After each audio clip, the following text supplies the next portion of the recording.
Je vais te montrer une utilisation concrète du théorème de l'énergie cinétique quand tu fais le chapitre du travail des forces. Et pour faire ça, je vais repartir sur un exercice que j'ai traité dans un autre chapitre, le chapitre mouvement d'un système, dans lequel, tu vois, on avait un skieur qui descendait une pente.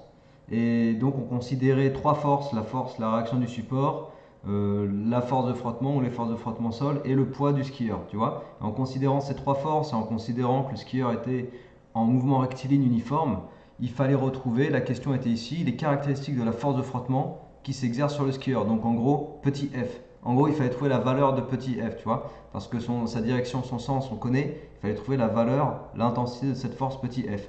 Et pour faire ça, j'étais parti sur une étude puisque je l'ai fait dans le contexte du mouvement d'un système. Du coup, on n'utilise pas du tout le travail des forces. Et je suis parti sur une étude des forces en utilisant le principe d'inertie. Donc tu vois, ça m'a fait une étude assez conséquente où à la fin j'ai effectivement abouti au résultat de petit f égale 3,1 10 puissance 2 newton, donc 310 newton.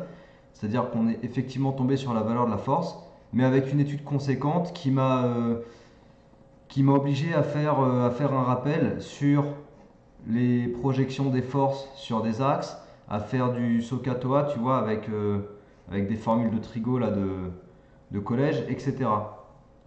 Voilà, donc c'était une étude qui se fait, mais qui prend du temps et puis qui nécessite d'aller chercher plusieurs outils assez techniques, tu vois. Et donc, dans le contexte du travail des forces, on peut refaire la même étude, ok, et chercher la valeur de la force de frottement, l'intensité de petit f, avec le théorème de l'énergie cinétique. Pourquoi? Mais parce que on est en mouvement rectiligne uniforme, donc on connaît les vitesses au début du mouvement et à la fin du mouvement. Si on appelle A et B le début et la fin du mouvement, vu que le mouvement est rectiligne uniforme dans notre étude, la vitesse au point A, la vitesse au point B sont égales. Tu vois, on part du principe que nos deux vitesses sont égales. Et du coup, ça va me permettre de calculer la variation de l'énergie cinétique, de dire qu'elle est égale à zéro.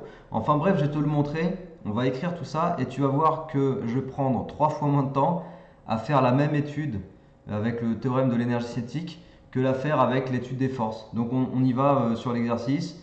Alors qu'est-ce que je vais reprendre comme...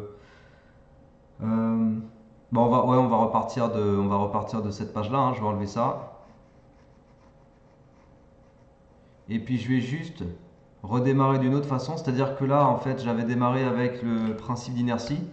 Cette fois-ci, je vais te dire que comme le mouvement est rectiligne uniforme, donc évidemment, je te laisse faire une lecture de l'énoncé de ton côté. Et puis après, on part du principe que tu as lu l'énoncé et moi, maintenant, je te fais les explications de la résolution. Comme le mouvement est rectiligne uniforme, la variation de l'énergie cinétique au cours du mouvement, donc je vais dire que le mouvement, on va d'un point A à un point B, la variation de l'énergie cinétique, elle est nulle.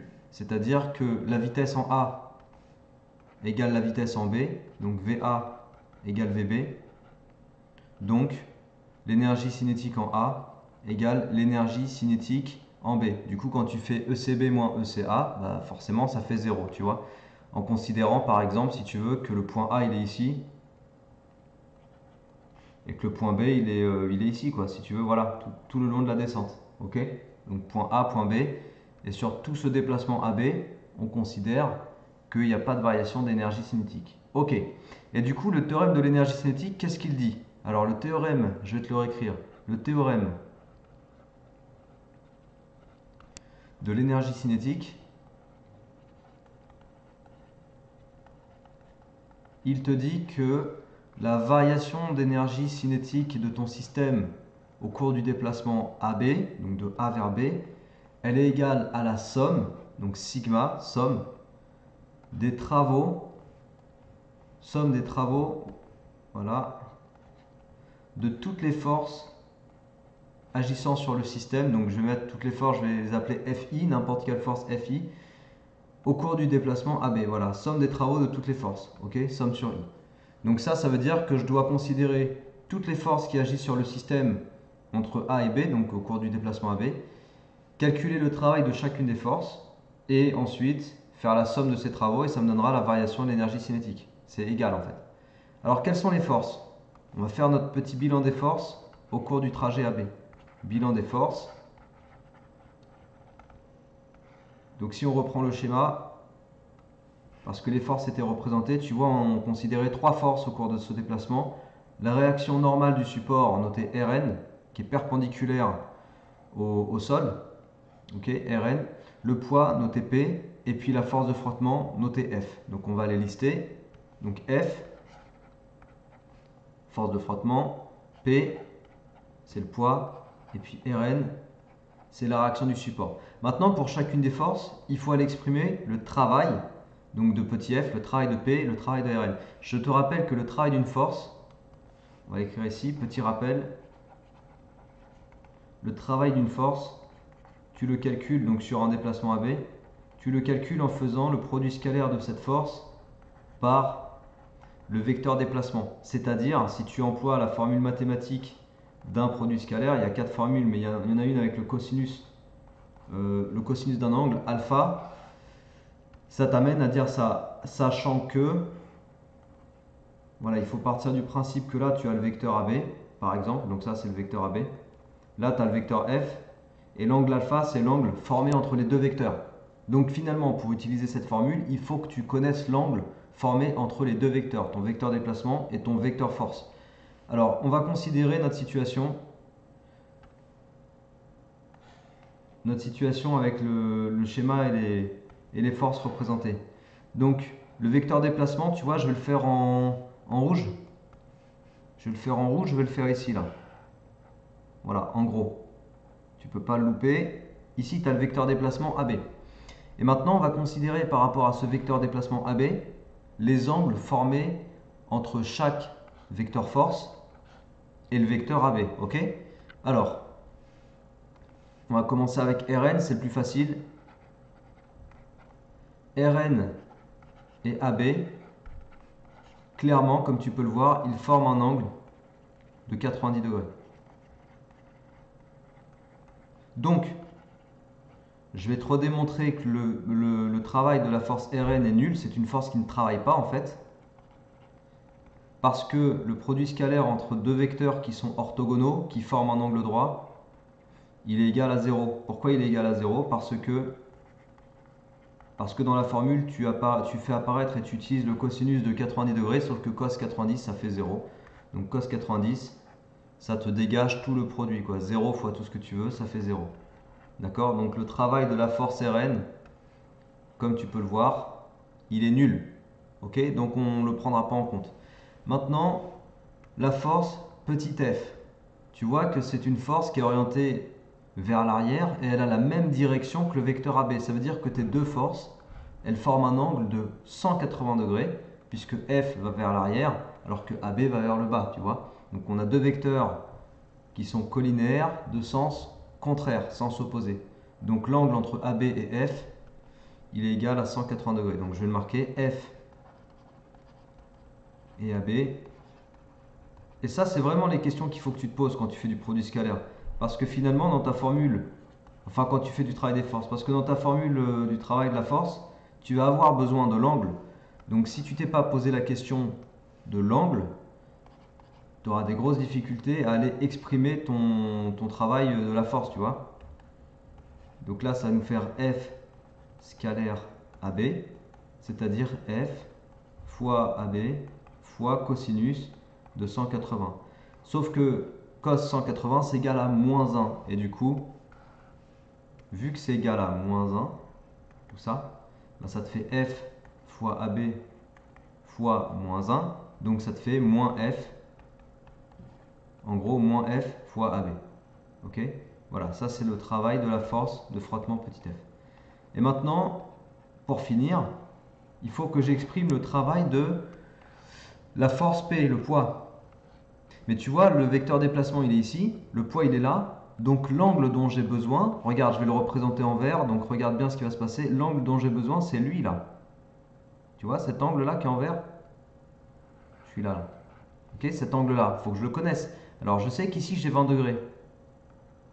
Là, au niveau du point rouge, j'ai 90 degrés puisque tu as un vecteur P qui est perpendiculaire à l'horizontale, bien sûr.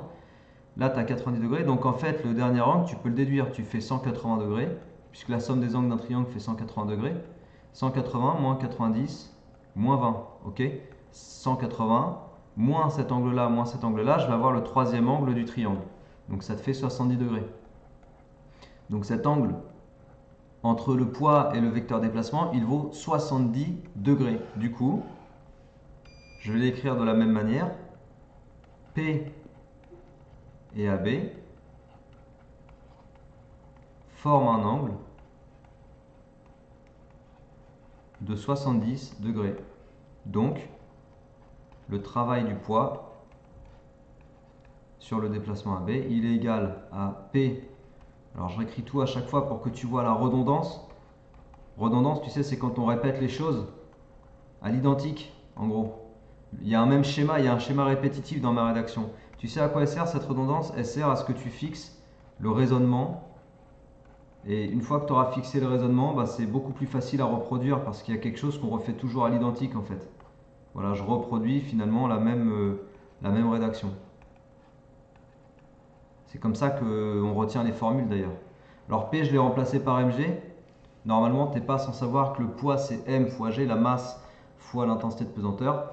AB pour l'instant je le laisse tel quel et cos 70 je le laisse tel quel. Donc ça me fait le travail du poids et le travail de la force de frottement. Alors je vais dézoomer pour que tu prennes conscience, voilà, que tu vois bien la perspective de ce qu'on a fait.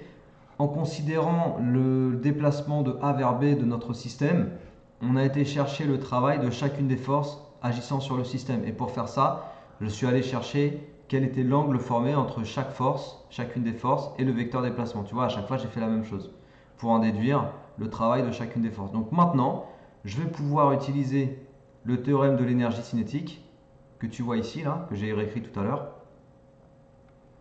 Je vais l'utiliser, bah, ouais, je vais le faire dessous là. Donc le théorème de l'énergie cinétique, théorème de l'énergie cinétique, donc variation de l'énergie cinétique entre A et B égale le travail de la force F plus, donc sur le trajet AB bien sûr, plus le travail de la force P sur le trajet AB, plus le travail de la force Rn sur le trajet AB. Ça, on a dit que ça faisait 0. D'accord? Je l'ai dit à cause de l'angle de 90 degrés. Donc maintenant, j'ai plus qu'à remplacer travail de petit f et travail de P par les formules qu'on a trouvées, que tu vois encore ici normalement.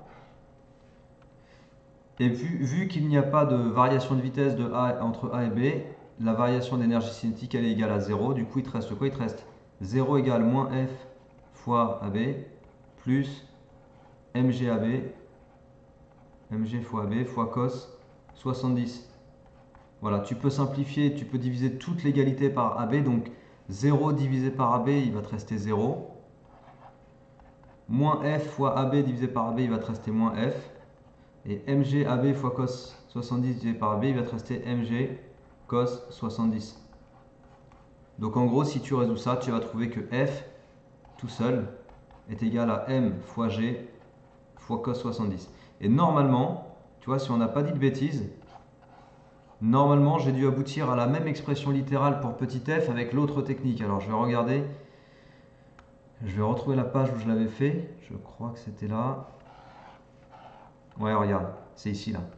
Donc ça, c'était avec la méthode des projections des forces sur les axes. Tu vois, j'avais bien abouti à F égale mg fois cos 70. Et avec le théorème de l'énergie cinétique, évidemment, tu aboutis à la même expression. Donc, évidemment, tu aboutis au même résultat.